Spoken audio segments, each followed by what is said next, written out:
बच्चों, आज हम पढ़ेंगे विशेषण की परिभाषा, भेद और उदाहरण। विशेषण की परिभाषा: जो शब्द संज्ञा या सर्वनाम की विशेषता बताते हैं उन्हें विशेषण कहते हैं। जो शब्द विशेषता बतलाते हैं उन्हें विशेषण कहते हैं और जिनकी विशेषता बताई जाती है उन्हें विशेष्य कहते हैं। जैसे गोरा, काला, अच्छा, बुरा, सुंदर, मीठा। उदाहरण: आसमान का रंग नीला है, इसमें नीला विशेषण है और आकाश विशेष्य है। मोहन एक अच्छा लड़का है, इसमें अच्छा विशेषण है और मोहन विशेष्य है। विशेषण के 4 भेद होते हैं: गुणवाचक, संख्यावाचक, परिमाणवाचक और सार्वनामिक अथवा संकेतवाचक विशेषण। गुणात्मक अथवा गुणवाचक विशेषण: जो शब्द संज्ञा या सर्वनाम के गुण, धर्म, स्वभाव आदि का बोध कराते हैं उन्हें गुणवाचक विशेषण कहते हैं। जैसे अच्छा, पुराना, झूठा, सफ़ेद। उदाहरण: गाय का रंग सफ़ेद है, मंजू का घर पुराना है, वे लड़के झूठ बोलते हैं, मोहन बहुत मोटा लड़का है। गुणात्मक विशेषण को निम्न प्रकार से समझ सकते हैं: गुणबोधक: अच्छा, बुरा, गोरा, वीर, कायर, क्रोधी। रंगबोधक: सफ़ेद, हरा, नीला, पीला, लाल।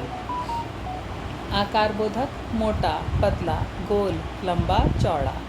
कालबोधक: नया, पुराना। संख्यावाचक विशेषण: जो शब्द संज्ञा या सर्वनाम की संख्या का बोध कराते हैं उन्हें संख्यावाचक विशेषण कहते हैं। जैसे 10 किताब, 4 मित्र, कुछ छात्र, कई लोग, 7 दिन, 10 वर्ष। उदाहरण: मेरे पास 10 किताब हैं, मंजू के 4 मित्र हैं, कई लोग वहाँ पर हैं, कुछ छात्र आज विद्यालय नहीं आए। संख्यावाचक विशेषण 2 भागों में बांटा गया है: निश्चित संख्यावाचक, 10 किताब, 4 मित्र, 10वां भाग, संख्याओं की एक निश्चित मात्रा है। अनिश्चित संख्यावाचक, कुछ छात्र, कई लोग, संख्याओं का इसमें ज्ञान नहीं है। सार्वनामिक अथवा संकेतवाचक विशेषण: वे सर्वनाम जो किसी संज्ञा की ओर संकेत करते हैं उन्हें संकेतवाचक विशेषण अथवा सार्वनामिक विशेषण कहते हैं। उदाहरण: यह किताब हिंदी व्याकरण की है, वह आदमी घर जा रहा है, ये किताब किसकी है, वह लड़का बहुत होशियार है। परिमाणवाचक विशेषण: वे शब्द जो विशेष्यों की मात्रा, नाप, माप, तौल का बोध कराते हैं परिमाणवाचक विशेषण कहलाते हैं। ध्यान रखें कि परिमाणवाचक विशेषण में माप तौल की इकाई ज़रूर दी गई होगी। इस विशेषण का एकमात्र विशेष्य द्रव्यवाचक संज्ञा है। जैसे थोड़ा दूध दीजिए, बच्चा भूखा है, रामू के खेत में 10 क्विंटल गेहूँ पैदा हुए। उक्त वाक्यों में थोड़ा दूध अनिश्चयवाचक परिमाण और 10 क्विंटल निश्चित परिमाण का बोध कराते हैं।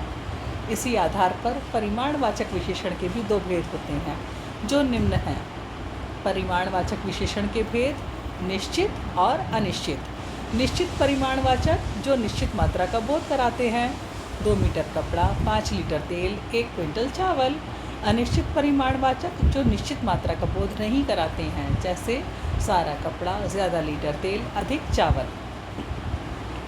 बच्चों, इस प्रकार हमने विशेषण की परिभाषा, विशेषण के भेद और उनके उदाहरणों के विषय में जाना। अब समय है अभ्यास कार्य का, तो सभी को अपनी उत्तर पुस्तिका में विशेषण की परिभाषा, विशेषण के भेद और भेदों के उदाहरण, 2 उदाहरण लिखने हैं। लिखने के बाद व्हाट्सएप ग्रुप पर सेंड भी करने हैं, ठीक है। और यह कार्य आपको लिखने के बाद याद कर अपने घर में कोई भी बड़ा, मम्मी, पापा, भाई बहन जो भी हैं उनमें से किसी को सुनाना भी है, ठीक है। ये आपका गृह कार्य है।